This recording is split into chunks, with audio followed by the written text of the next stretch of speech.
Welcome to the channel, Townsend909. I just changed my YouTube name. I don't know when it's gonna show, but or welcome back if you've been watching. Uh, Today, me and Bryar from Bryers Music Showcase is gonna be reviewing the Byrds' very sixth album, "Sweetheart of the Rodeo." Anything you like to say before we start? All right. So, do you want to give some brief history, some background information? So this was kind of, we probably should have mentioned this prior in the previous episode, but by this point the band was kind of, the popularity was definitely going downhill. Their previous albums, while great albums that we've covered, but commercially they didn't really do that well. And so by this point, I can't remember who, but I know it could be their manager probably, who decided to think, how about they try something completely different and just go full country? Because they've experimented with country before and those did pretty well. So they thought, why not go all out and try to build a new audience with the country audience. So yeah, they brought in a couple new members on here. So at the core, you have, of course, you still have Roger McGuinn and Chris Hillman, but we have two other members. So, of course, the most notable one is Graham Parsons, um, who's a pretty well known in the country scene already. But and then you have Kevin Kelly on drums here because we lost because Yeah. Michael Clark left on the previous album. Um, but but yeah, they only did this one album together because Graham kind of wanted to gain more control. He wanted to rename the group uh, Mhm. Graham Parsons and the Byrds, which of course, especially Roger McGuinn, just did not want that. So yeah, Parsons actually ended up leaving before the album came out. Um, and even yeah, so basically, this album came out. It kind of flopped. Pretty much only got to 77 on the charts because, of course, because they went full country. The audience that loved their more psychedelic folk rock period were kind of left felt abandoned. But the country crowd actually rejected this album when it came out because you know they because before they were a folk rock psychedelic band, which the country scene like, oh, we don't want you, we don't want you guys here. Uh, but I think over time is kind of getting this kind of has to definitely gain a lot more favorable reviews with people. This is actually credited as one of the earliest forms of country rock. So I think it definitely have gained a good reputation over the years. Yeah. But yeah, we'll go more in depth when we go through the tracks. Last fun fact is that the album cover, which you already shown, is actually taken from a postcard from the 1930s. I mean, you can't really see on my computer screen, but back there I do Hmm. have the full artwork where it came from, Yeah. and the album kind of is just a little small square. Yeah. They kind of they kind of just zoomed in on. But yeah, that's kind of a little history there. But yeah, we'll go more in depth as we talk about each song individually. Yeah. Well, before we get into it, I'll read the comments that Jason wrote. Hey, hope you had a good night. I had a good night. Yeah, Hope, yeah. yeah.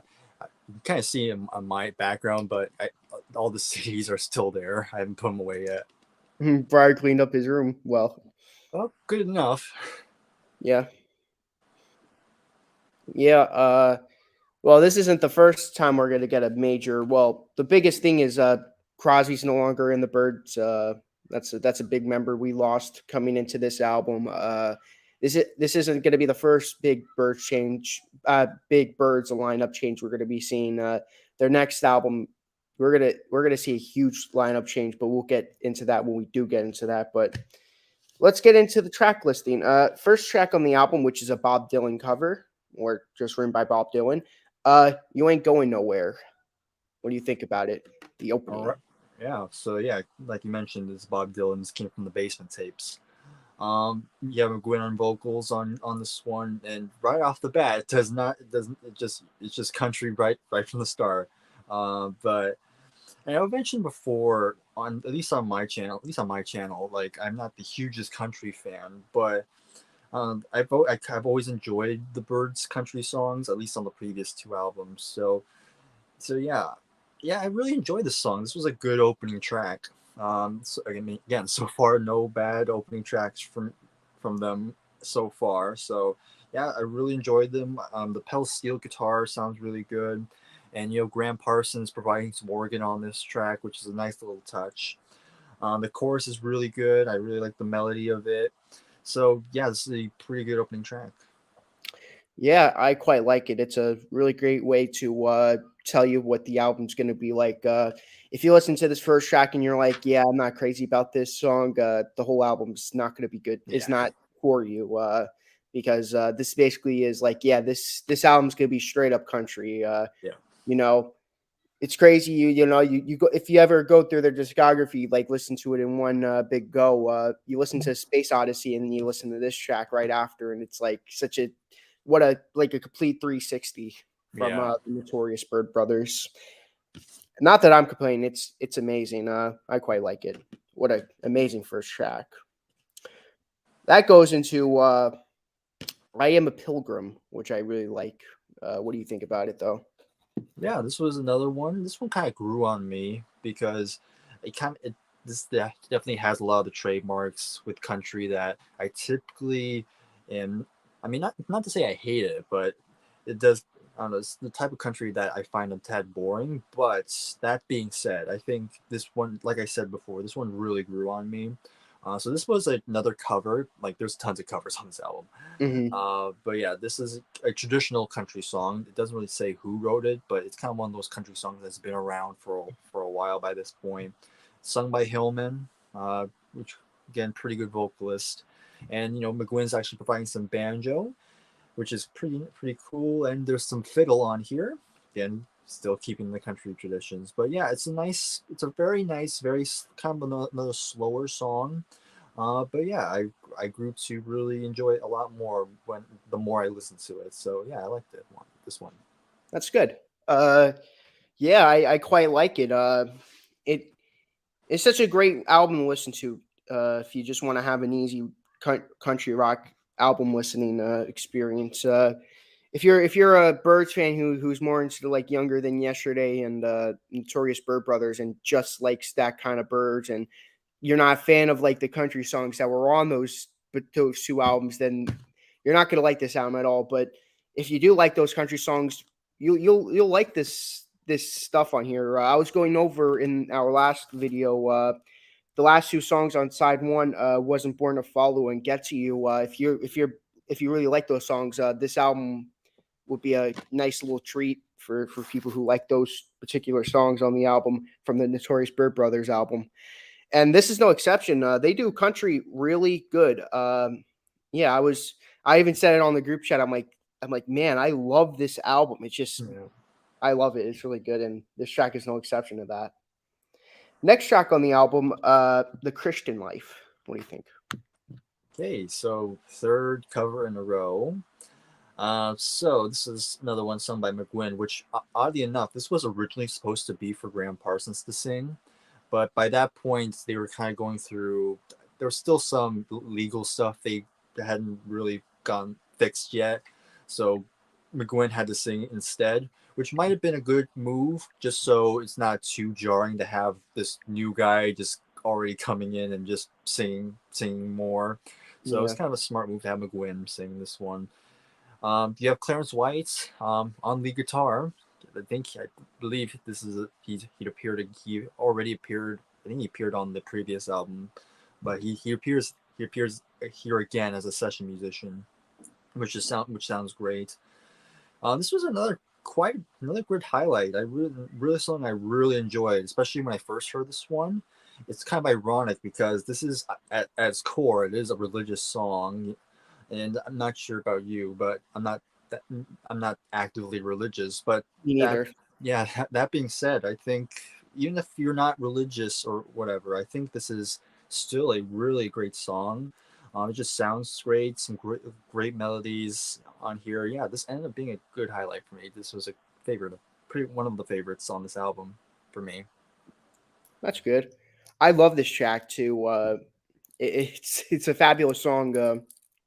I I like the way McGuinn sings on it. With the I Mm, like the Christian life. Like yeah.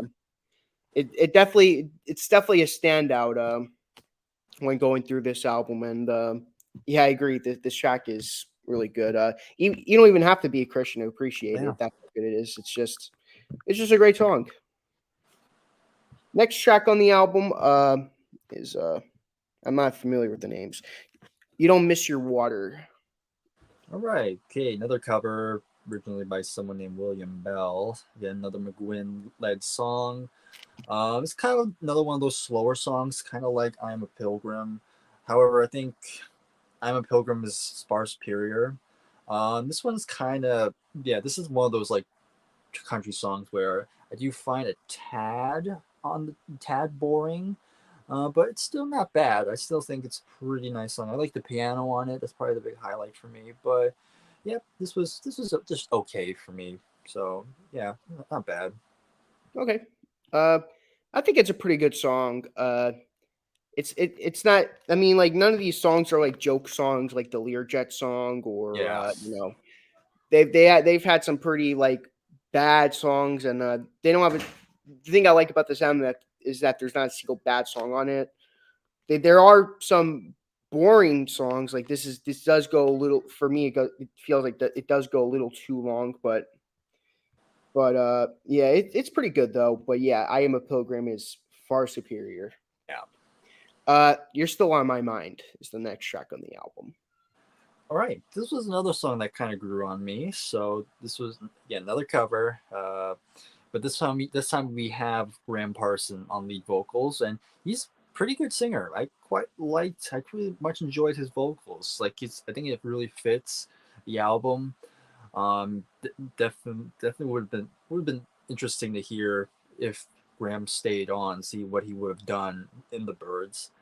But anyhow, like this was another kind of a grower one because when I first heard it, it was kind of another one of like typical, like again, that typical country stuff.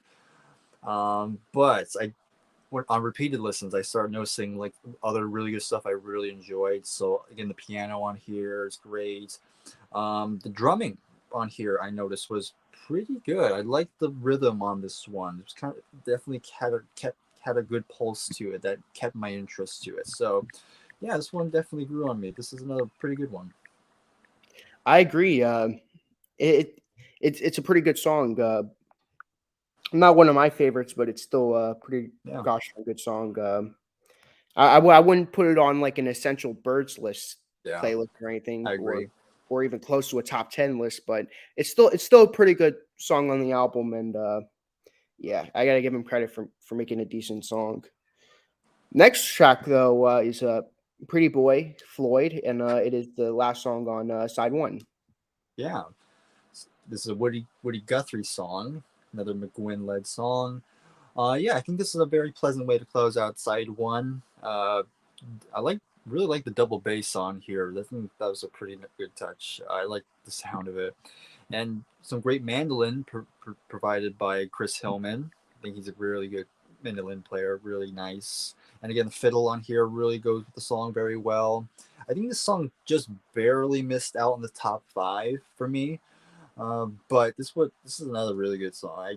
Another one I really much enjoyed. Really liked it a lot. I love it too. It's a really great song. What a great way to end off the first side. I'd say it's definitely a highlight on the album. Yeah, I quite like it. I don't want to spoil if it is on my top five or not, but all I gotta say, it's a really great way to end off the first side. Hmm. Side two opens up with a great song, "Hickory Wind." Yeah, yeah. This is a written by Graham Parsons and he also wrote it with someone named James, well, not James, Bob Buchanan. I got the president in my head for some reason, but Bob Buchanan uh, co-wrote this one with Graham and sung by Graham. And yeah, this went on to be a country staple, at least for Graham Parsons. Like this is considered one of Graham Parsons' greatest songs he ever wrote, and for good reasons. There's just so many great elements to it. You have the pedal steel guitar really shines on one. This is a really beautiful song, great melody throughout again. Just kind I can't really describe the feeling. It has somewhat of a longingness to it, which I really enjoy. I just really yeah, I just really love this song. So yeah, this is a great one. Fun fact: this was actually someone sued Graham, claiming that he stole it from him, but that didn't end up going well. This happened in 2002, which was kind of weird, but yeah, that happened. Interesting. Yeah, that's an interesting story. Yeah, but Hickory Wind. I yeah. agree. It's a fantastic song. Mhm. What a great way to start off the second side. Before we do continue the review, I'm going to read some of the Jason's comments. Okay. I guess as long as Roger McGuinn is there, it's the Byrds. Yeah. Yeah, McGuinn I'll, kind of I'll became the leader of the band. I'll spoil it now. McGuinn is the only like lasting Byrds member in a couple like after this album. Yeah. They like all the original members are gone by the next album, and it would just end up. Hold on. Yeah, it's kind of piggybacking. Yeah, that is true. Like McGuinn was just kind of pretty much the only lone survivor in the band because I think Chris Hillman would leave. I'm not sure if I can't remember if he leaves on the next out if he's not there by the next album, but yeah, it's basically just the McGuinn show mainly. Yeah. Yeah. The Dr. Byrds and Mr. Hyde was the name of the album, like the next Mm, album after this, and it just ends up being McGuinn basically as like the original member. They do end up doing a reunion album. yeah, That's the last album. We'll get more into that when we get into that, but yeah. yeah, But they weren't the same without Gene Clark and David Crosby. yeah. I can see where you're coming from. I definitely do, but I think their music is. I do agree it's not as influential like as Younger Than Yesterday or the Hmm. albums like well I'll tell you my ranking, but yeah. Uh, I'll have to listen to the album again, but I don't think I like this album as much because of the country influence. That's fair. Yeah. Again, it is a very much a grower type of album. Like, it definitely requires multiple listens to kind of get a Mhm. feel for it. Like if you don't like country music, the first listen's gonna throw you off. Yeah. Makes me think the Byrds is one of the greatest cover bands of all time. Well, Yeah, you're I, not I'm wrong. starting. I'm starting to think that too now. They do amazing Bob Dylan covers. They do amazing. They did those two amazing Carole King songs off of Yeah. the Notorious Byrd Brothers album. Yeah, I have to agree with you on that. Well, going back to the review, next song on the album, 100 Years From Now. Yeah. Another Graham Parsons song.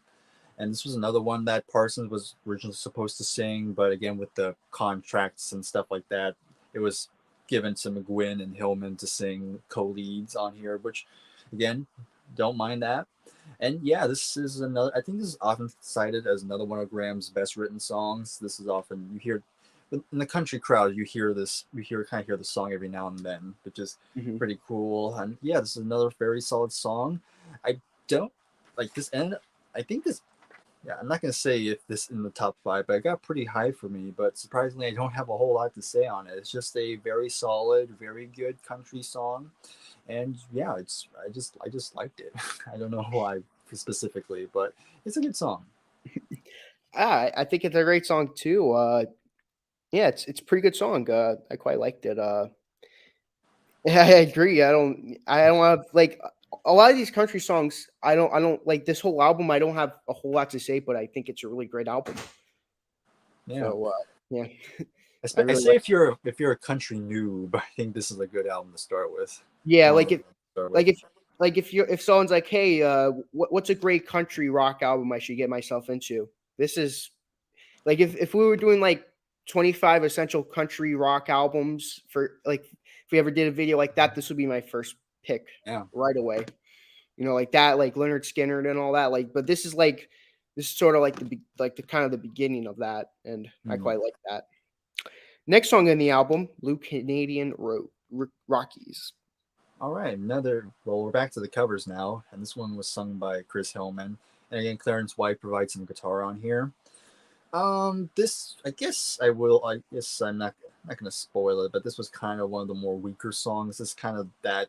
It kind of is that generic country that I'm not too crazy about. It's not bad. It's not the worst thing I've ever heard in my life.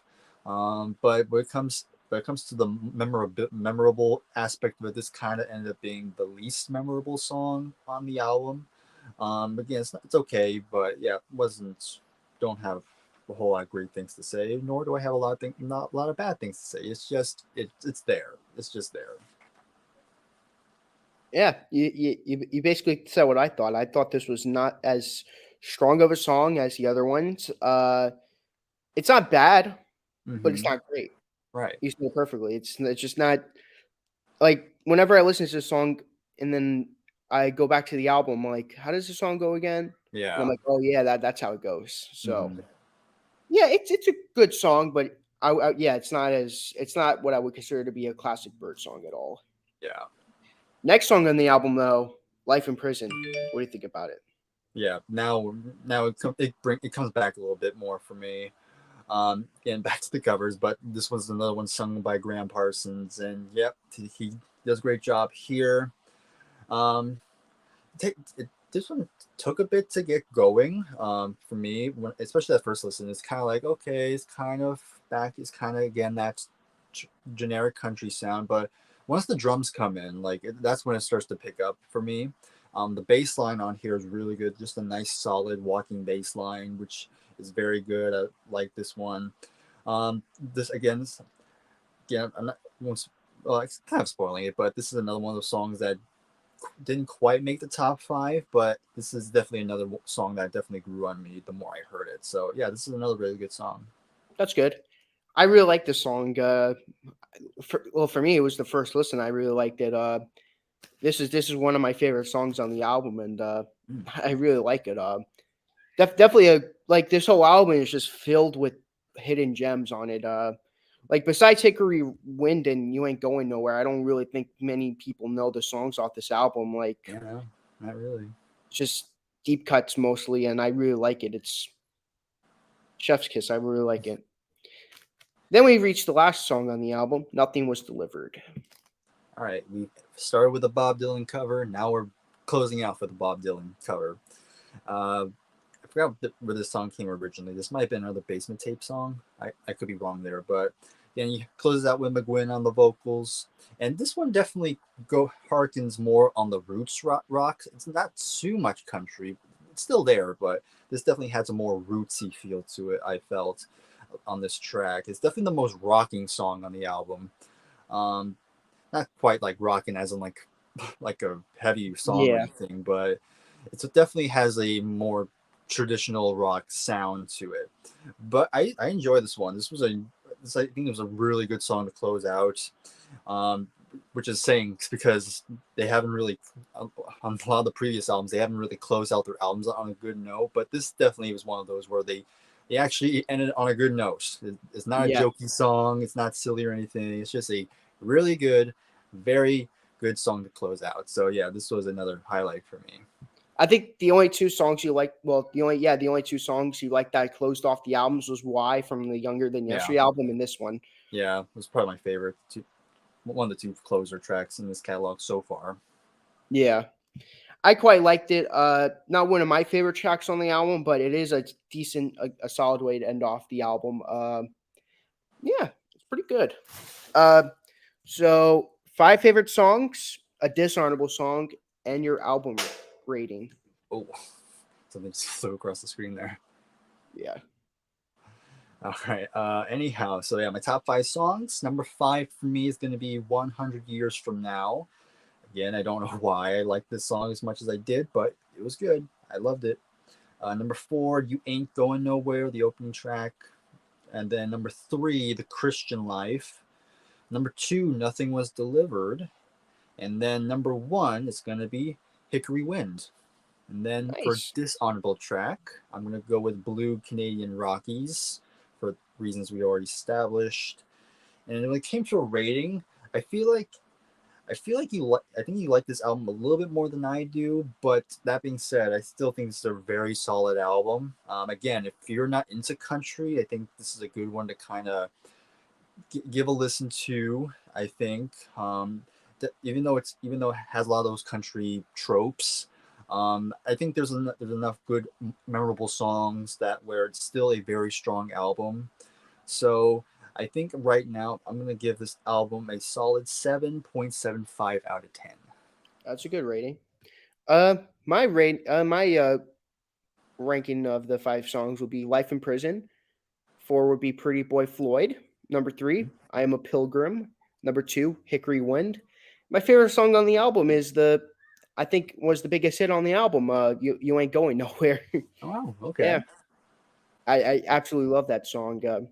Yeah, My that's least good. favorite song is "You Don't Miss Your Water." Mm. Yes, that to me that's the weakest song on the album. Yeah, that's probably like second least for me. The one you said was your least favorite. It's my second least favorite. So, Mm. as for an album rating, I will give it a 10 out of 10. Even though it has those 2 sort of weaker songs, I still really like the album a lot, and the highs are extremely high that I can't rate it any lower. Mm. But now that we're done with the review, I've I've said in previous album reviews that we would have our halfway mark ranking, and I guess you could start it off. Oh, we're doing it now. Okay. Yeah. Okay, so let me see. I mean, I could get, yeah, probably really quick, just reach out and grab them real quick, not too far away. Okay. I say I don't have all my CDs with me, so Yes, and yes, I'm still in my pajamas.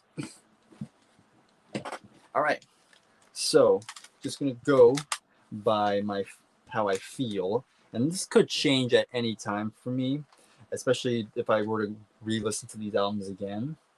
But I think, this might be controversial, but I think in last place as of right now, I'm gonna go with Fifth Dimension. Just watch a review because this is their most psychedelic album, and some of it works. There's still a lot of fantastic songs on here, but yeah, there's still some songs that are kind of like I don't want to hear them again. Like of course we talk about the Learjet song, like that song I don't want to hear again. Garrett Uh, liked it though. yeah, Garrett Garrett liked it. I mean, the jingle does get stuck in your head, but for me, it's the type of stuff I don't want stuck in my head. But, but it's probably my least favorite right now. But again, there's still some good songs on here, and that's the good thing about this catalog as of right now. There's no bad album in these first 6.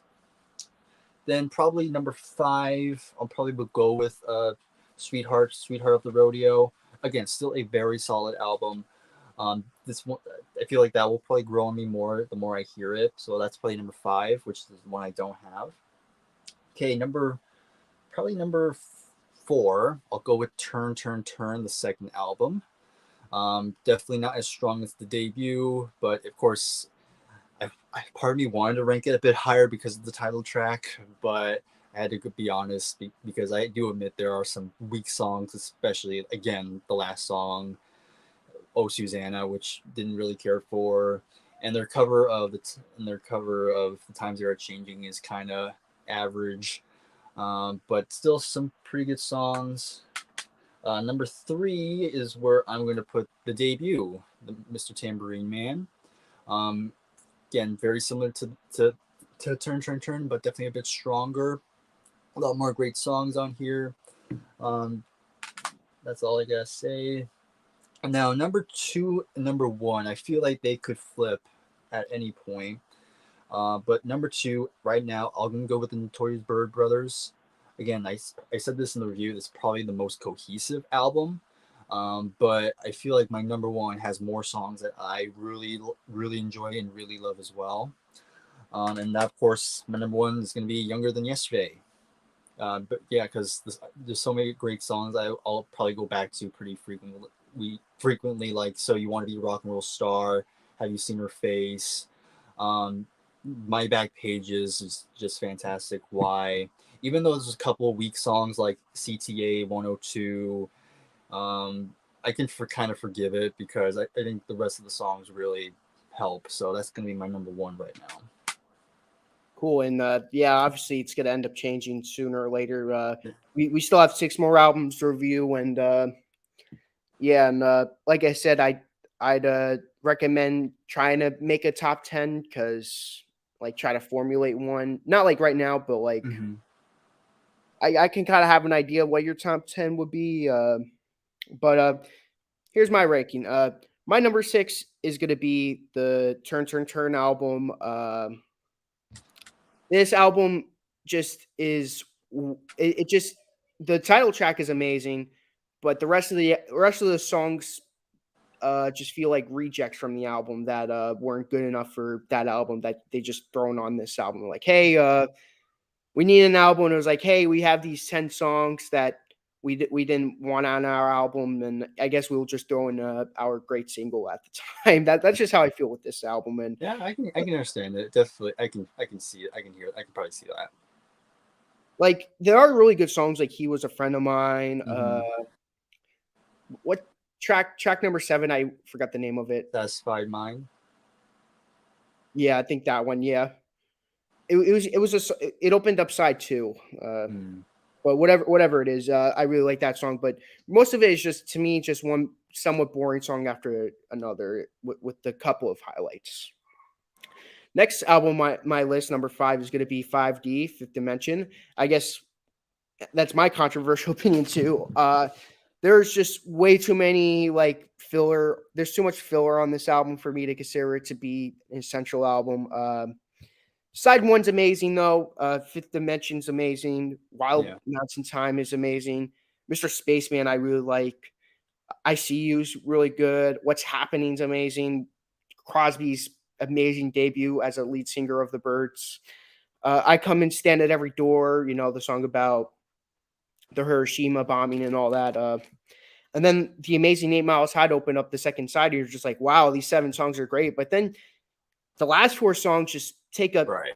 it goes Yeah. higher and higher, and then just takes a big turn for the worst. And yeah, I'm not a fan of like Hey Joe's alright. It's a decent Crosby lead vocal, but Captain Soul's very boring. John Riley's very Mm-hmm. forgettable, and the 242 Foxtrot, the Learjet song is just it's not good at all. It's not bad because it's only 2 minutes. If it was an extra minute long or two, I would Yeah.